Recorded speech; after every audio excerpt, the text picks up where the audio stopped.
My girlfriend and I always enjoyed going for weekend camping trips pretty frequently. We used to live right inside the Cascade region in Oregon, so obviously, we'd find new places on or near the Cascade Mountains. Both of us had pretty stressful work lives during the weekdays, so getting out in nature and staying away from home on the weekends really helped us. At the time this happened, we had already been on dozens of camping trips in the Cascade Mountains, but none of them had ever ended like this. It was Friday morning, and we decided on a very small 2-mile trail that led to a nice isolated camping ground on a flatter part of the mountain. We had never been to this specific spot before, but from the number of reviews the trail had on Google, we assumed it was a pretty well-known trail and campground. We got our bags ready, packed the truck with our camping gear, and then made our way out there. It was only a 30-minute drive from our house, but as we got closer, it began raining quite a bit. This was pretty normal around the mountains here, so we were used to being out in the rain, and it didn't bother us enough to turn around. We pulled up to the trailhead, which was actually just off the side of the road, and we saw one other car parked on the side. We actually expected there to be more people, considering the popularity of the trail, but we were glad it wasn't crowded. As we started getting our gear out, my girlfriend pointed out that the parked car's passenger door was cracked open a few inches. We both looked around to see if the owner was nearby, but with no signs of them, I decided to go over and push it closed, as we assumed the owner must have accidentally left it open. The whole passenger seat was soaked from the rain already, but at least it wouldn't get any worse. I came back to our car to grab my stuff, and then we both started making our way down the trail. We talked about how weird it was that the door was open and how most people would probably notice that their car wouldn't even lock due to the open door. It's worth mentioning too that it was clearly a pretty expensive, newer car, which just made it more strange. Anyway, the rain started picking up at this point, so we began walking faster so we could get to the campsite and set up our tent. I want to say it took us about an hour to get to the end, as it was mostly uphill. Once we were there, the first thing we noticed was a tent already set up in the middle of the flat area. It was pretty small, definitely a one-person tent. We figured they were probably in there, sheltering from the rain, so we went to a far corner of the site and set up our tent there. We sat inside for an hour, eating some food we brought and laying some of our stuff out to dry, before hearing voices outside. The rain hitting the tent was too loud to hear what they were saying, so I unzipped the front and looked out. I jumped a little bit, as there were two men kneeling down and looking at us from just a couple of feet away. Then they smiled and introduced themselves. They said they were staying in the tent in the middle and that they'd been here a few days. I quickly introduced my girlfriend and myself and told them that we were just here for the night. Then they headed back, and I zipped up our tent and looked at my girlfriend. The whole interaction seemed a little off, and they seemed to be acting a little strange.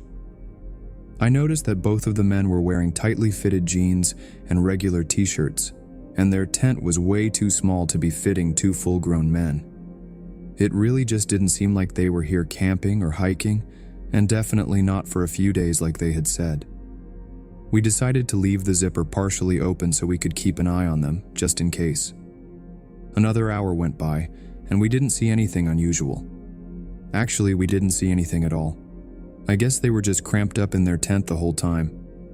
Anyway, it was pretty dark out at this point, so we decided to call it a night and get our sleeping bags ready. I zipped the tent back up and laid down next to my girlfriend. I must have fallen asleep pretty fast though, because I didn't even remember anything after laying down. But I woke up a few hours into the night, having to use the bathroom. It was still raining, so I put on one of my cheap plastic rain ponchos so that I wouldn't have to go back to bed soaked. Then I headed out a few feet behind our tent and behind one of the trees. Through the rain, I could hear voices. It was really hard to tell where they were coming from though. I turned my head all around, looking in every direction as I started to get a little paranoid, but I didn't see anyone. Then I looked over at the small tent in the middle and noticed the front zipper was open. It was hard to see in the darkness and through the rain, but I was pretty sure that nobody was in there.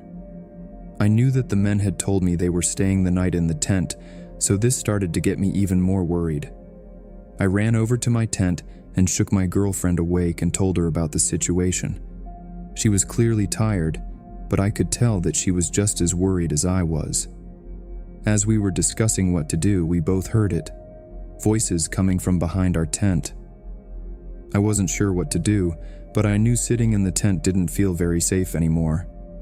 I told my girlfriend to pack the bags quickly and be ready to leave if we had to. Then I grabbed a small pocket knife and quickly got out and looked over at the trees. I saw the two men from earlier standing there, just a few feet from our tent. I remember this moment very clearly, as both men looked at me with absolutely no emotion. They didn't make any facial expressions or even move at all. I knew at that moment that these men were planning on doing something horrible. They were not scared of me at all. A second later, my girlfriend looked out of the tent, which took me out of my state of shock, and I yelled at her to go, pointing at the trail back down the mountain. I followed after her, leaving my bag in the tent behind. I looked back just as we made it to the edge of the campsite, and the two men were still standing there. They didn't even try to chase us or anything. They just stood and watched us as we ran away in total fear. I'd say we were full-on sprinting for 10 minutes before slowing down and walking quickly for the rest of the way. When we got back to the car, we saw the other parked car was still there, but the passenger door was opened again. I immediately drove us down to the nearest gas station, where we called the police and were met by them a few minutes later to talk about what had happened. A few days passed by, and then we got a lot more information, and it made everything even more terrifying. When an officer went down to investigate the area, they found that the car belonged to an older man who had recently been filed as missing. All of the belongings from the car had been stolen, and they were able to confirm that the tent on the campground was the old man's as well. They didn't find the two men though, and they didn't find any real evidence other than their shoe prints. The old man wasn't found either, and as far as I know, he still has never turned up. This made my girlfriend and I both feel sick, knowing that we could have been just seconds away from something horrible. I guess we'll never know for sure what those two men were actually up to, but I think we can all make a pretty good guess based on the whole situation. But what I do know is that the image of those two men standing in front of me still haunts my memories to this day.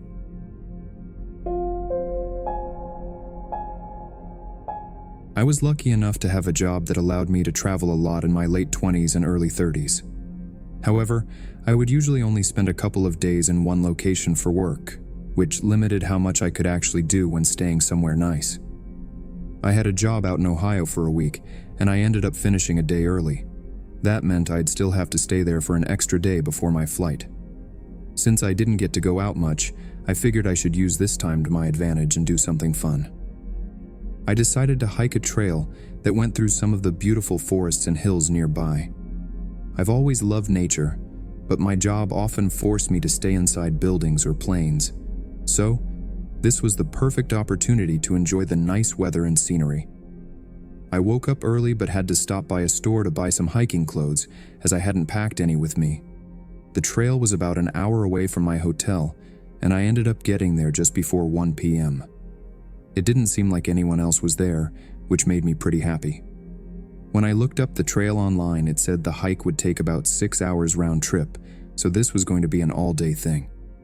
I had a small backpack with a water bottle and some snacks, so I packed those and started on my way. The first hour was really nice. Being alone on a path surrounded by trees was peaceful, and it gave me much-needed relief from my stressful work life.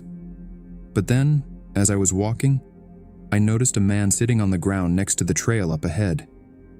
He looked as though he was sleeping, his head hanging low and his hoodie covering his face. As I got closer, he looked up at me, almost staring me down as I walked past. I had no idea what to make of him, but it felt a little creepy, so I kept glancing behind me for the next few minutes. A couple of hours later, I felt tired and hungry, so I found a small log on the side of the trail to sit down and have a snack. I was probably there for 3 or 4 minutes before I saw the man from earlier walking down the trail towards me. He was still a good distance away, so I quickly packed up my bag and decided to continue down the trail to avoid interacting with him. Apparently, my plan didn't work. Just a few minutes later, I heard loud running footsteps approaching from behind. I turned and saw the man jogging in my direction. I moved over to the side, hoping he would just pass by, but he stopped right in front of me. I'll admit, I was pretty nervous. This guy made me feel very uneasy. He didn't say anything at first, but reached into his pocket. He pulled out a wallet and held it out to me, saying, "I think you dropped this." The wallet definitely wasn't mine, and I could tell it was completely empty too. I told him he must be mistaken, and that I hadn't brought my wallet with me. He responded, telling me that he knew it was my wallet, and that I needed to take it back. I had no idea what to do or say, but I could see in his eyes that he was starting to get angry. I was pretty sure he was trying to pull some trick to rob me, but I didn't know what other options I had. So, I just said, "Okay," and took the wallet from his hand. Then he looked at me, smiled, and said, "You're welcome," before turning and heading down the trail. I stood there for a minute, processing what had just happened. I held the wallet out and looked at it more closely. It was one of those typical brown folding wallets, old and worn. I opened it up and checked every pocket, but there wasn't a single thing inside. I was so confused, but I knew I didn't want to run into this man again. So I decided to start heading back to my car. It was around 5 p.m. now, and I had a little over 2 hours of walking left to get back. I tried my best to enjoy the walk, but I couldn't stop thinking about what had just happened. It made me more and more anxious. I kept looking around to make sure he wasn't following me. Finally, I saw my car up ahead. The sun was just beginning to set, casting a long shadow over everything. My car was parked facing the trail, so I was walking toward the front of it. When I was just a few feet away, I noticed a man's shadow behind the car, as though he were crouching down. I stopped dead in my tracks, staring at the shadow next to my car. I knew running away would probably end badly, but I also knew he was likely going to try to steal my car or rob me when I tried to get inside. After a few seconds, I quietly reached into my pocket to feel for my keys and then started walking toward the passenger side door. I quickly unlocked the car and slid in through the passenger side. I could hear the man jump up and run straight for the driver's side door, but I locked the door from the inside just before he tried to open it. He started banging on the window as I crawled into the driver's seat and started the car. I could clearly see it was the same man from earlier, and he began screaming at me to give him the wallet back.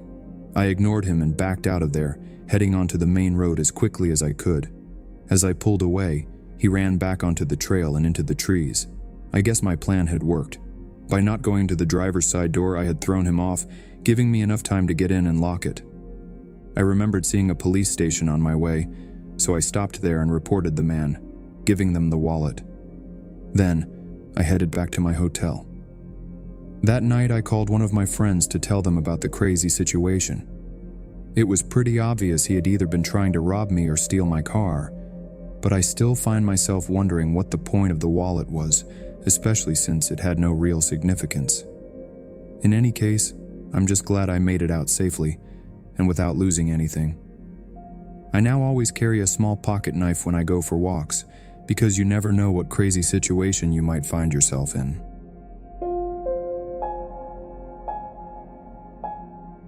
It was near the end of September last year, which always makes for the best hiking weather.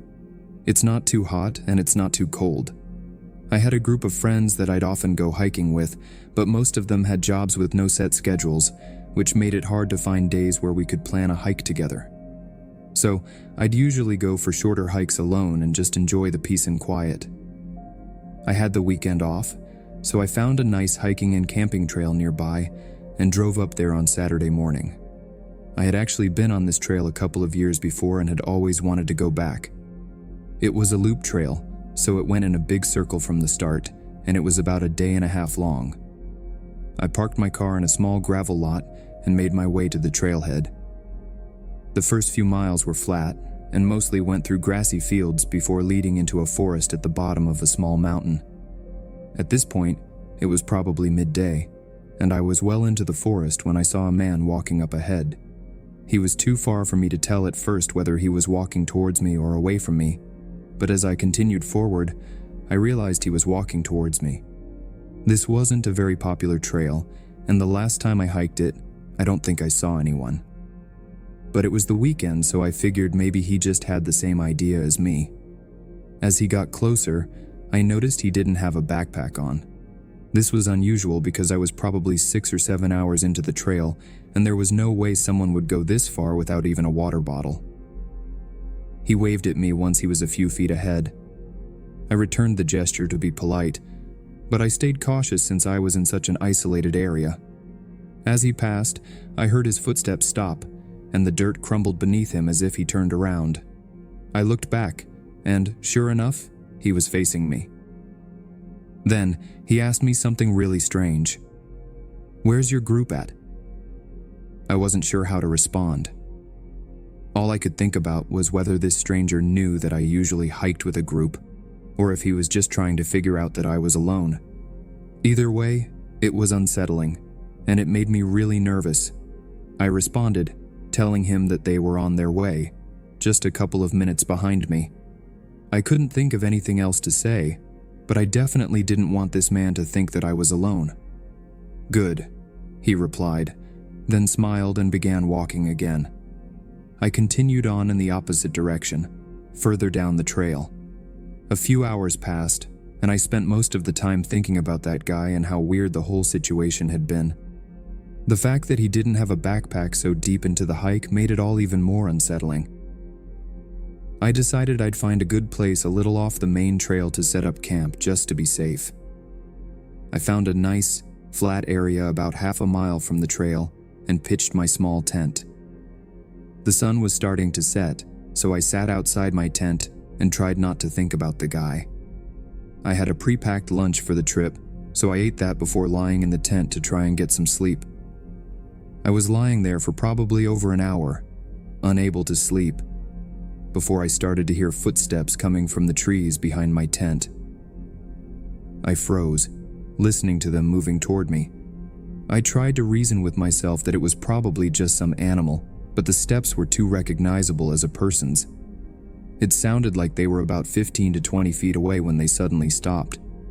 I waited there for what felt like hours, lying still and listening intently with my heart racing. But there were no more footsteps. I knew they had to be waiting nearby because I would have heard the footsteps fade out if they had left. Eventually, more hours passed, and the sun was just starting to rise. I knew I had to get out of there at some point. I was so tired that I started questioning if maybe I had just not heard the footsteps going away. I unzipped the tent and lifted the flap a little to peek outside, but I didn't see anything. So I got out and looked around. It was very quiet, and the trees were blocking most of my view. From what I could see, though, no one was there. After a few minutes, I cautiously packed up my tent, still looking around frequently as I was definitely on edge. Every small noise made me jump. I attached my tent to my bag and started heading back towards the trail as quickly as I could, but I only made it a few steps before I noticed clear footprints in the dirt, just behind a tree that was right by where I had my tent. I began panicking and didn't even look for any more footsteps as I sprinted toward the trail.